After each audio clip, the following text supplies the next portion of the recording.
Allah göstermesin. Battal ağanın kızı terörist deseler ben ne ederim? Senden dileğim, gidesen sağ salim bana kızımı getiresen. Sen benim büyüğümsün, amcamsın. Pelin senin kızınsa benim de kardeşindir. Yalnız gidip de dönmemek var. Ailem senin emanetindedir.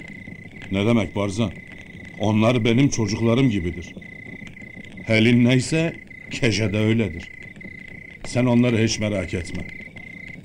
Kimi değilsen yanına al. Ama kimse bilmesin nereye gittiğinizi.